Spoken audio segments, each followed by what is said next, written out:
নমস্কাৰ বন্ধু-বান্ধৱীসকল, নিখিতাস কিচেনলৈ আপোনালোক সকলোকে পুনৰ এবাৰ স্বাগতম জনাইছো। আজি আপোনালোকলৈ লৈ আহিছো পিঠাগুৰিৰে বনাব পৰা এটা সহজ আৰু খুবেই সোৱাদ লগা মিঠাই, যিটো হৈছে পিঠাগুৰিৰ পেৰা। এই পেৰা আপোনালোকে অতিকৈ সহজতে বনাই খাব পাৰিব। এতিয়া দেৰি নকৰি বলক তেন্তে বনাবলৈ আৰম্ভ কৰো পিঠাগুৰিৰ পেৰা। পিঠাগুৰিৰ পেৰা বনাবলৈ আমাক কি কি সামগ্ৰীৰ প্ৰয়োজন হ'ব এয়া প্ৰথমে দেখাই দিছো। এয়া মই লৈছো 1.5 কাপ পিঠাগুৰি, 2 কাপ গাখীৰ, আধা কাপ চেনি, 2 চামুচ ঘিউ, 1/4 টিস্পুন ইলাইচি পাউডাৰ আৰু গাৰ্নিচিঙৰ বাবে এয়া ড্ৰাই ফ্ৰুটছ লৈছো। ইয়াতে কাজু, কিচমিচ আৰু বাদাম সৰু সৰুকৈ কাটি লৈছো। আপোনালোকে মন পছন্দৰ ড্ৰাই ফ্ৰুটছ ইয়াতে ল'ব পাৰিব। এতিয়া প্ৰথমে পিঠাগুৰিখিনি ভাজি ল'ম। এয়া গেছৰ ফ্লেম অন কৰি কেৰাহী এটা বহাই দিছো। গেছৰ ফ্লেম ল' কৰি দিছো কাৰণ আমি পিঠাগুৰিখিনি ল' ফ্লেমতে ভাজি ল'ব লাগিব। আৰু ইয়াতে এতিয়া পিঠাগুৰিখিনি দি দিছো।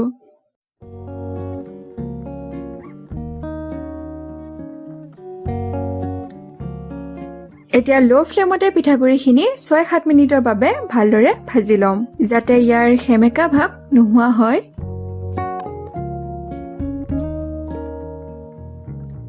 পিঠাগুৰিখিনি একেৰাহে লৰাই মই 7 মিনিট ভাজি ললো। এইখিনি ভজা হৈ গৈছে। এতিয়া কাঁহী এখনত নমাই লৈছো।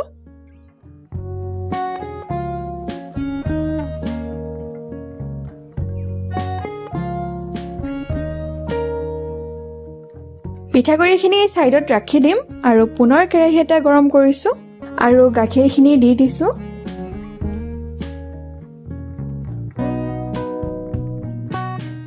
গাখীৰখিনি দি ললো। এতিয়া অলপ সময় উতলিবলৈ ৰাখি দিছো।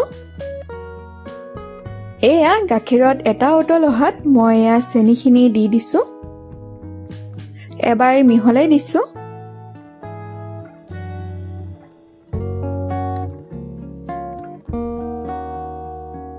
চেনি দিয়াৰ পাছত এতিয়া ইলাইচি পাউডাৰখিনিও দি দিছো।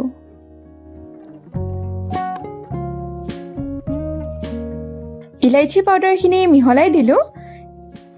এতিয়া ইয়াতে ঘিউখিনিও দি ভালদৰে মিহলাই দিছো।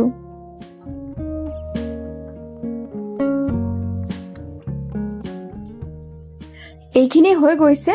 এতিয়া আমি ইয়াতে দিব লাগিব ভাজি ৰখা পিঠাগুৰিখিনি। পিঠাগুৰিখিনি দিয়াৰ আগতে আপোনালোকে গেছৰ ফ্লেম ল' কৰি ল'ব আৰু তাৰ পাছতহে পিঠাগুৰিখিনি এনেকে অলপ অলপকৈ দি মিহলাই যাব। এয়া মই প্ৰথমে অলপ পিঠাগুৰি দি ভালদৰে মিহলাই দিছো।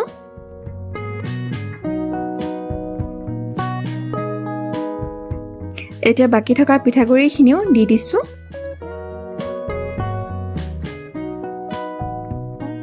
এইখিনি ভালদৰে মিহলাই দিব যাতে পিঠাগুৰি গোটা গোটা ৰৈ নাযায়।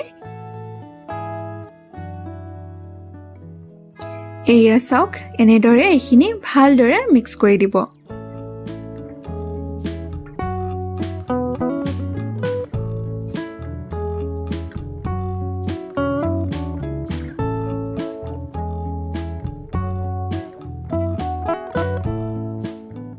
অলপ সময়ৰ পাছত এয়া দেখিছেনে পিঠাগুৰিখিনি শুকান হৈ পৰিছে।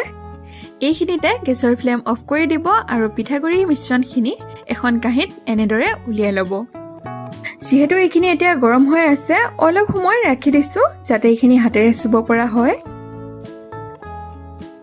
2 মিনিটৰ পাছত এয়া মই পিঠাগুৰিখিনি লৈ লৈছো আৰু এয়া মই পেৰা বনাবলৈ আৰম্ভ কৰিছো। এনেদৰে মিশ্ৰণ অলপ লৈ হাতেৰে লাৰু এটা বনাই ল'ব।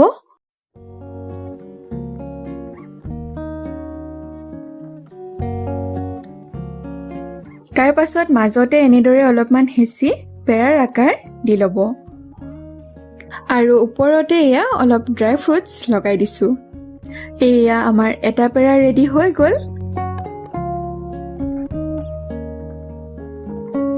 আৰু এটা পেৰা বনাই আপোনালোকক এয়া দেখাইছো। এনেদৰে মিশ্ৰণ অলপ লৈ হাতেৰে ৰোল কৰি দিব। তাৰ পাছত অলপ চেপেটা কৰি মাজতে ড্ৰাই ফ্ৰুটছ দি দিব। এয়া চাওক, আৰু এটা পেৰা বনাই ললো। এতিয়া বাকী থকা আটাইখিনি মিশ্ৰণ একেদৰে পেৰা বনাই মই প্লেটখনত উলিয়াই লৈছোঁ। এয়া আমাৰ টেষ্টি পিঠাগুড়িৰ পেৰা তৈয়াৰ। যদি আপোনালোকে এনেদৰে পিঠাগুড়িৰ পেৰা আগতে বনাই খোৱা নাই, এবাৰ নিশ্চয় বনাই খাব। আশা কৰোঁ আপোনালোকে ভাল পাব। পুনৰ নতুন এটা সহজ আৰু ইণ্টাৰেষ্টিং ৰেচিপিৰ সৈতে আপোনালোকক লগ পাম। আজিলৈ আহিছোঁ। ধন্যবাদ।